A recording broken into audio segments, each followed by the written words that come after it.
नमस्कार दोस्तों, मैं हूं डॉक्टर राजीव गोयल, एक कार्डियोलॉजिस्ट, डायबिटोलॉजिस्ट और practising critical care specialist. Sir, क्या हाई बीपी को साइलेंट किलर कहा जाता है? हाँ, ये बहुत इंपॉर्टेंट सवाल पूछा।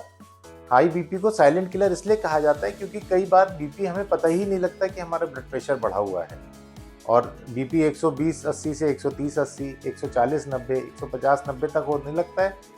लेकिन कोई सर में दर्द या वो सब ये लगता है कि हमारी दिनचर्या की वजह से शायद सर भारी हो रहा होगा, या कई बार वो भी नहीं होता है और हमें पता नहीं लगता। और जब पता लगता है तब या तो नाक से ब्लड आता है या किसी समय दिमाग की नस में कोई दिक्कत हो जाती है। हम लोग साइलेंट किलर इसलिए कहते हैं क्योंकि अगर ये बढ़ा हुआ बीपी रहेगा रेगुलर, तो ये कहीं न कहीं जो है वो हमारी नसों को बहुत इफ़ेक्ट करता है, हार्ट को बहुत इफ़ेक्ट करता है। हार्ट को चूँकि उतने बढ़े हुए बीपी के अगेंस्ट पंप करना पड़ेगा तो हार्ट मोटा पड़ने लगता है। मोटा पड़ेगा हार्ट तो धीरे-धीरे उसकी फंक्शनिंग कम होने लगेगी। ऐसे ही दिमाग की नसों को इफ़ेक्ट करेगा जिसमें स्ट्रोक का खतरा बढ़ेगा। किडनी को इफ़ेक्ट करेगा जिसमें जो किडनी की ब्लड छानने की क्षमता है, जो ग्लोमेरुलस होता है मेन, उसके अंदर प्रेशर बढ़ेगा और वो किडनी के नेफ्रॉन्स को डैमेज करेगा। तो लॉन्ग टर्म में ये जो मेजर ऑर्गन है ये सारे ही जो है वो ब्लड प्रेशर से इफेक्ट हो सकते हैं। लेकिन हम क्या कर सकते हैं? देखिए, हमें सजग रहना होगा, हमें अपना ब्लड प्रेशर समय समय पे मेजर कराते रहना होगा।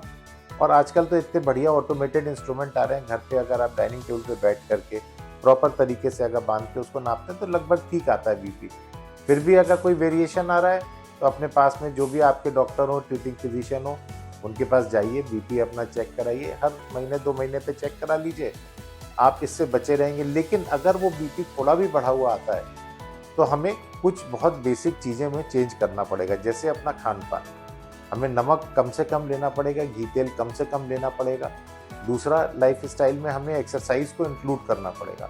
एक्सरसाइज़ में मेन है कार्डियो, जो आजकल हम लोग सुनते हैं इस तरीके से सडन एपिसोड हो जाते हैं, वो इसीलिए क्योंकि हम लोग कार्डियो पे ध्यान ना दे करके ज़्यादातर लोग जिम जा कर के वेट ट्रेनिंग या वो करते हैं। उनकी अपनी इम्पोर्टेंस है, लेकिन कार्डियो जो है 40 से 45 मिनट यानी ब्रिस्क वॉक या ट्रेडमिल पे ब्रिस्क वॉक करना या रनिंग करना, ये अपने आप में बहुत ज़रूरी चीज़ है। ये आपकी हार्ट की फिटनेस के लिए ज़रूरी है, ये आपके ब्लड प्रेशर के लिए ज़रूरी है, डायबिटीज़ के लिए भी ज़रूरी है। तो आपको अपने लाइफ़स्टाइल में चेंजेस करने होंगे। स्ट्रेस कम कीजिए, प्रॉपर नींद लीजिए, खाने पीने में चेंजेस करिए, कोशिश करिए उसी से आपका ब्लड प्रेशर कंट्रोल होकर 120/80 रहे।